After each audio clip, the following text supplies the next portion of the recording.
Welcome to the West Ham Voice on a Thursday morning. Thank you all for joining me. First of all, my apologies. I know I'd said I'd be on West Ham Weekly on Tuesday night, and then I put out a message on my YouTube channel saying it will be Wednesday night, and I do apologise. Unfortunately, sometimes family comes first. My mother's not very well, so I've had to do some other duties, looking after her, visiting her, etc. So my apologies. But this is going to be a very abridged, short version of the West Ham Weekly that you'd normally expect me to put out. The only difference is, unfortunately, there's no interaction, no comments to read, etc. But I promise you, I'll be back. I'll try to be back on Friday and do a Friday night live where we can have a proper chinwag about the latest issues surrounding West Ham. And of course, I'll try to be back on Monday night as well with the normal West Ham Weekly. But in between, I'm going to be traveling on Saturday. I'm going to get up quite early on Saturday morning to travel to Everton for our away game. And then, thankfully, I've got tickets for the Freiburg game, so I'll be leaving on Tuesday to go to that as well. But I'll be bringing you videos from over there. Don't worry, I won't forget you all. But what I wanted to talk about today is very briefly about the game.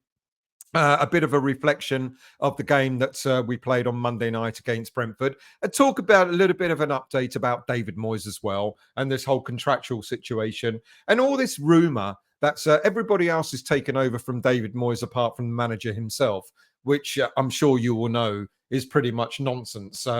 It's funny, isn't it? Every time we win a game, it's got nothing to do with David Moyes. It's despite him. And every time we lose a game, of course, it's all down to him as to why we've lost. Rather ironic, really. And then at the end, I'll do a quick roundup of like what's happened with the under-21s, the under-18s, and some of our loan players as well. So let's start off with the game on Monday night. Welcome relief, wasn't it? To be quite honest with you, I didn't know how to call it. Brentford are a bogey team. We hadn't beaten them in the Premier League and got, I don't know how many attempts so far, and we just haven't managed to do it. We thought we almost were going to do it, didn't we, when we played away at their grounds earlier in the season, when, of course, we scuppered it. If you remember, Ben Rama had a golden opportunity. I think it was to put us 3-0 or 3-1 up, and Mr. Antonio, given that he was quite desperate for a goal, got in his way, and we missed it, didn't we? So anyway, team news. Well, it was quite interesting because there was an awful lot of speculation last week that Lucas Paqueta would be brought back far too soon. There was a whole load of rumour going around that he wasn't going to be fit, and it was going to be tragic because David Moyes is only rushing him back to save his own skin, and so on and so forth. Well, I'm sure you all saw for yourselves that Paqueta looked very fit. In fact, he was superb, a fantastic return. And it was good to see him back in the starting lineup. You know, and the team news, I expected and I kind of hoped for a few more changes. I'm glad that Agurd got dropped. I think Agurd has been well out of sorts since his return from the AFCON. And it's proven that we shipped so many goals since his returns. I would have liked to have also seen Zuma drop, but I guess, you know, you can't have everything. But I'm glad that Mavropanos was brought back into the team. With Calvin Phillips missing because of suspension, it's quite interesting that, well, no, it's not interesting and no surprise that Thomas Soucek was brought back into the team straight away. I wonder if Calvin Phillips had been available, whether Soucek would have been picked or not. Because ironically, I think Thomas Soucek had one of his better games. And of course, then you got the front three, Kudus, Paqueta and Bowen, and Ward-Prowse was tucked in just behind them. So it was a good lineup. It was a strong lineup. I quite liked it. But one interesting observation is that a certain player was missing on the subs bench. Of course, Maxwell Cornet. Look, when you think about Ollie Skiles and George Earthy, both fantastic young talents and quite worthy of getting their call up into the senior team, but at the expense of Maxwell Cornet, seems to be speaking volumes, doesn't it? Look, many of us, and I've said it myself quite a few times in the past, you know, why don't we just give Cornet an opportunity to see what he can do? Something's wrong. You know, and I kept speculating before that it was all down to do with the injury that he had last season that kept him out of almost the whole of last season. And I reckoned it was something to do with that. He hadn't quite gotten over it. But now I'm beginning to wonder, like many other people have suggested, that there's more to it. than just the injury news. Anyway, the team news was strong. I think we started absolutely superbly. I mean, of course we did. 2 goals in the first 7 minutes for West Ham is absolutely unprecedented, unheard of. And I think we had something like 13 shots on target in the whole of the first half, which is also quite unprecedented. We're on the front foot. When I look at the lineup there, the formation, I thought it was going to be a 4-2-3-1. In fact, it was far more a 4-1-4-1 formation, going right back to what we had at the beginning of the season. We had a pivot in the middle, and then we had 4 attacking players behind the front man. And David Moyes has gone back to that, and great. I'm really pleased. Look, it made it easier because Paqueta is back on the left-hand side, and we know we've had an issue on the left-hand side, of course, with Paqueta missing. But, he did try it with Benrahma. He had tried it with Fornals, to certain levels of success, etc. But it gave us balance, didn't it? And that's one of the things I've been speaking about for quite some time, that we haven't had balance in the team. There's been no one out there on the left side of midfield to give us balance, and it was great. Now, I know a lot of people keep going on about David Moyes, putting players out of position, etc. But just go back in your very brief history and look at how Lyon were playing when both Emerson and Paqueta was there. Yep, they both played on the left-hand side of that team. And what Moyes has done is he did his homework. He knew that Paqueta could play in that position, and that's where he's put him. Is it his natural position? Of course, we'd like to see him more central. But did he have any lesser influence in the game than he did if he was in the middle? No, I don't think so. Look, many people have said, and probably rightly so, that the reason why we won and the reason why we played so well is because of Paqueta's return. And of course, that's got an awful lot to do with it. He brings us something different to the team. He's got an air of calm about him, even when he loses the ball, which he didn't do in the game on Monday. But even when he loses the ball in our half, he seems quite calm. He'll get back into it, try and win the ball back, etc. And he was at his best on Monday nights. And of course, that makes Emerson tick. Emerson was far more at it. He knew he had someone quite reliable ahead of him, that they can interact and do the little 1-2s and so on and so forth.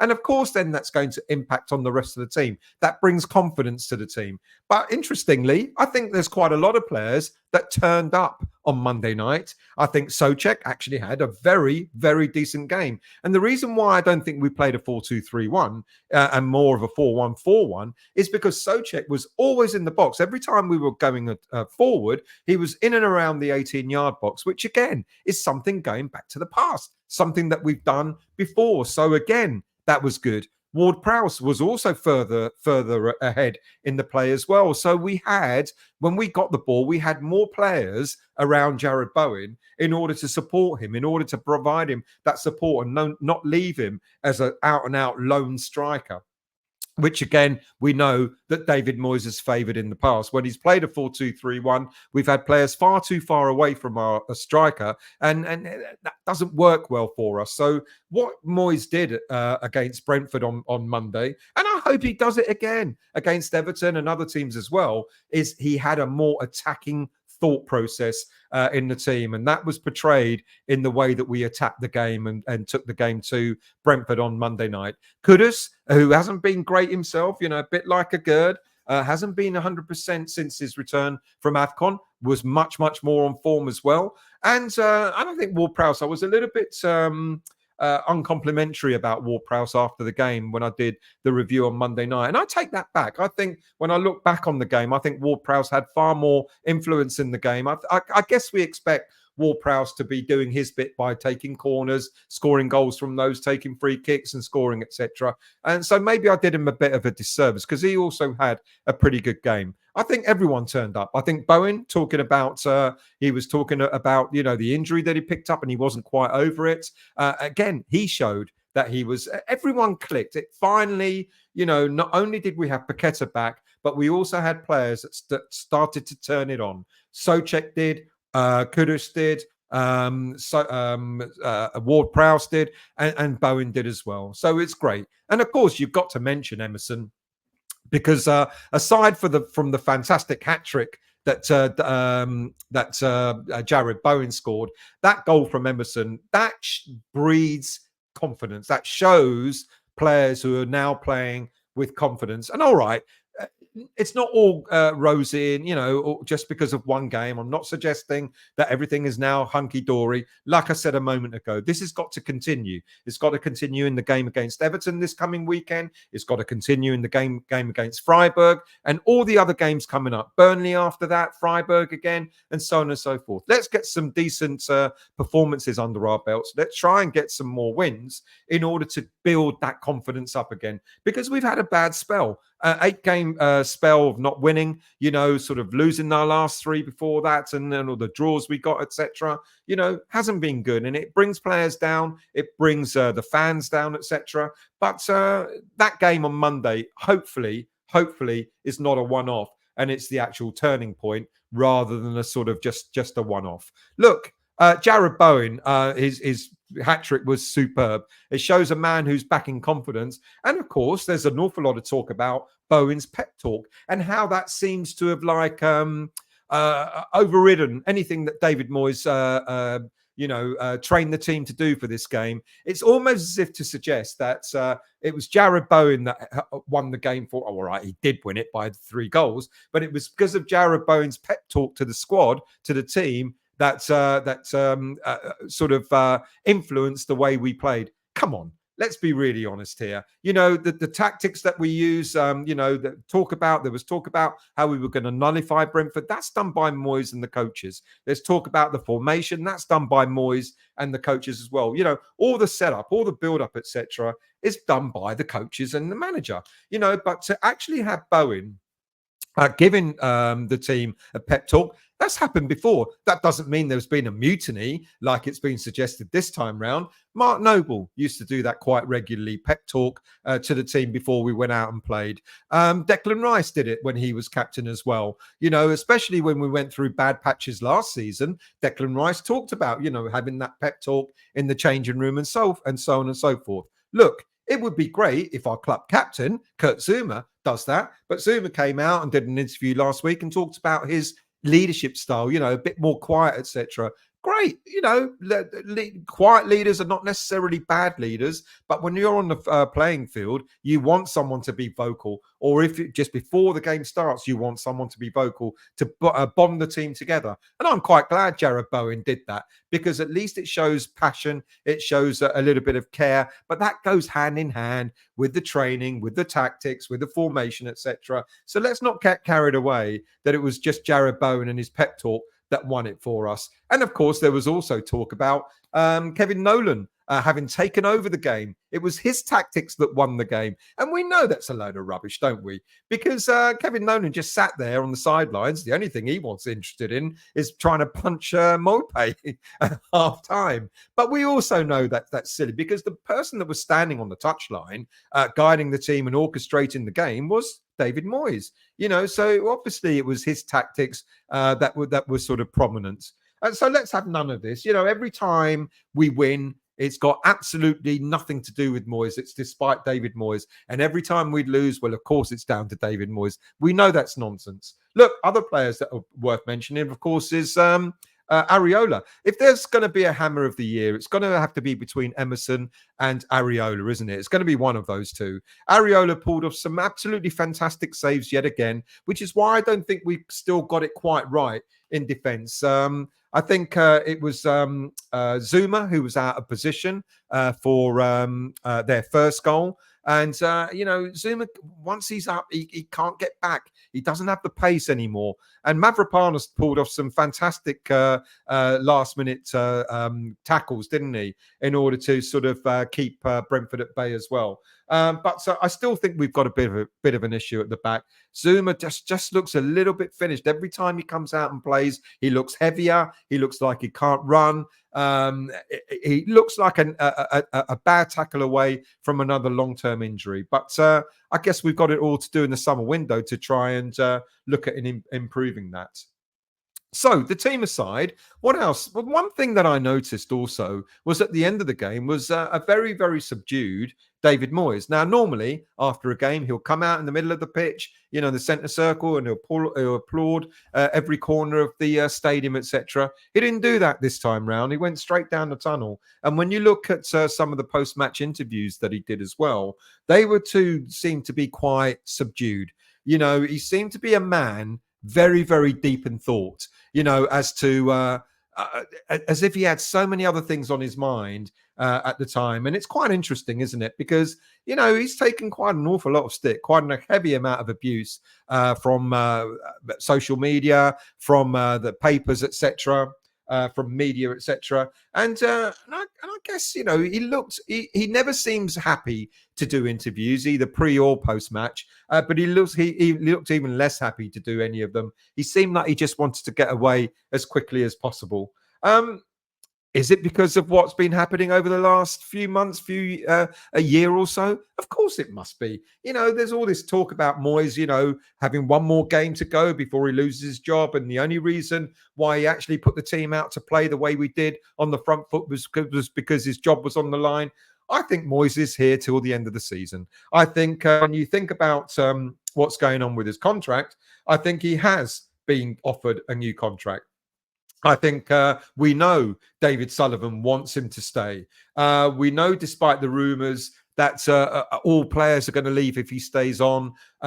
We know that's not true. And people are talking about Paqueta leaving. Look, people, Paqueta's got an £85 million release clause in his contract that comes into play this summer. We know, we're speculating already that we're likely to lose him anyway. It doesn't matter whether Moyes stays or not. If we manage to keep Paqueta, I'd be cock a hoop. I'd be really happy and build around him, build a squad around him, Bowen and Kudus and Alvarez, players like that.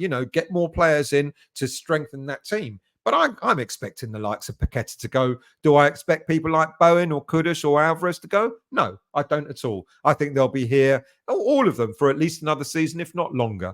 But Paqueta is an interesting one because I think what we're looking at, we've talked about this so many times before. If we're looking at the Tim Steidten approach of, the way he manages, being a technical director, he'll bring in players that are going to be, the players of the future, etc., etc. But in order to furnish new players, the new £30 million players, you're going to normally let one player go that's going to be, the expensive one, the 85 million one.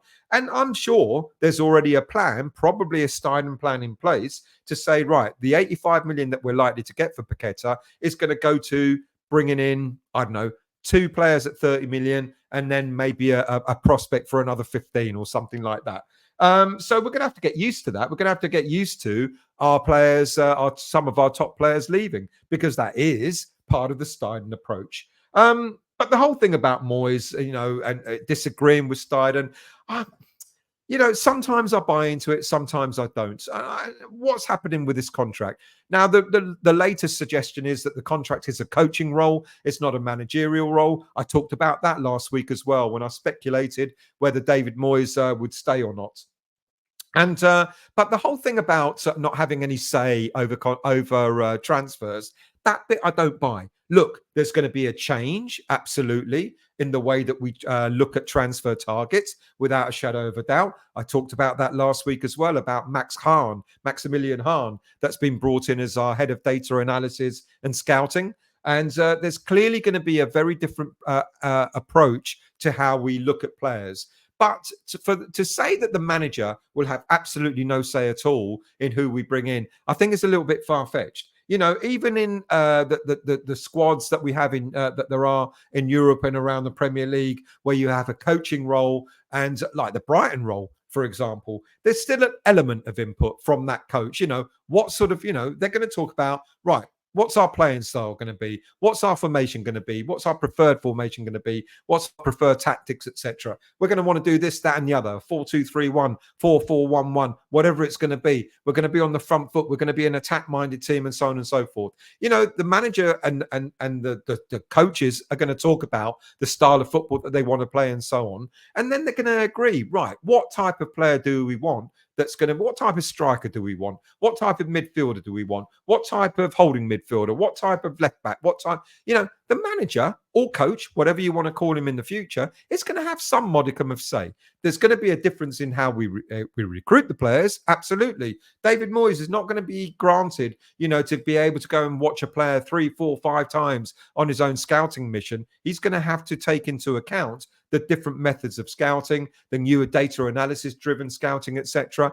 And that's the bit I think is going to be the bit that I don't think he's going to be comfortable with. To be able to have to share that responsibility of scouting players for the future. David Moyes is a traditionalist. He wants to go and scout the players by himself. He wants to have Premier League proven players and so on and so forth. And that's the difference, and other people have talked about it already. There's nothing new. It's not a revelation. But we've been talking about this ever since Tim Steidten came to the club. And the fact that he's strengthening the back office, so to speak, speaks volumes as to how we're going to, approach our transfer business in the future. And I think that's an element that David Moyes is going to be quite uncomfortable with. And I also talked last week, I did a show about also other things that could impact on David Moyes' decision to stay at West Ham United. Look, I say again, David Sullivan wants Moyes to stay. He would rather have the manager there for the long term because of what the manager has brought. Sense of stability, European football, and so on and so forth. But Moyes will have to adapt, and I don't think he really will want to in total. But the other issue, of course, is the abuse that he's been getting. And I referred to this in a show last week again, where I think the abuse has probably taken its toll more on his family than Moyes himself. And he's probably thinking about family as well as the best for him and his future. So let's see. He's here till the end of the season. What I say is, unless we absolutely nosedive between now and the next couple of months or whatever, I think Moyes will be here. He'll see out his contract until the end of the season. And then I do think he'll be gone. I do think he'll turn around and say, I've had a ball. I've had a great time. Thank you. Bye-bye. So why don't we just enjoy what we can between now and the end of the season? This whole Moyes out, Moyes in, Moyes sitting on the fence issue. Do we need, well, let's focus on enjoying ourselves. I really enjoyed it on Monday night. All right, the last 15 minutes were not great because we kind of sat back a little bit and let them come at us. And even though we had a 2-goal advantage, we still needed Areola to pull off a couple of fantastic saves. But let's try and enjoy it.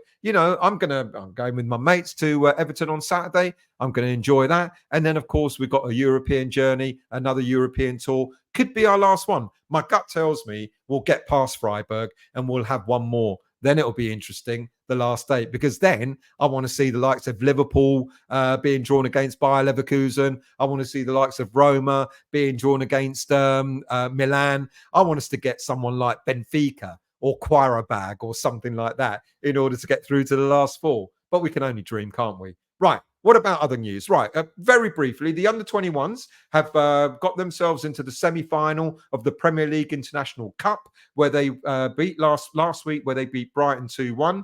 They played a number of decent teams, the under-21s, to get through to this stage, and fantastic for them. Their next game, they're going to face PSV Eindhoven in the semi-final. Date and time yet to be set. So when that comes out, I'll let you know. But in the meantime, the next game for the under-21s is against Blackburn Rovers away this coming Saturday.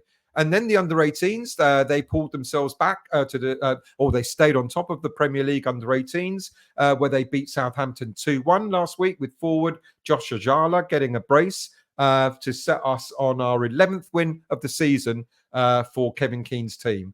The next up for the under-18s is another league game away to Norwich next Tuesday afternoon. Some loan news. Freddie Potts keeps going great guns. Here's a quiz question for you for the future. Which West Ham United player played in a final at Wembley in 2024?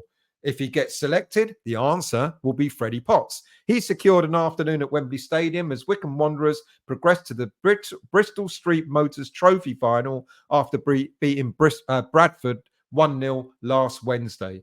Wycombe, late winner, sets up a meeting with Peterborough in the final on the 7th of April. So well done to him. Really, really pleased for him.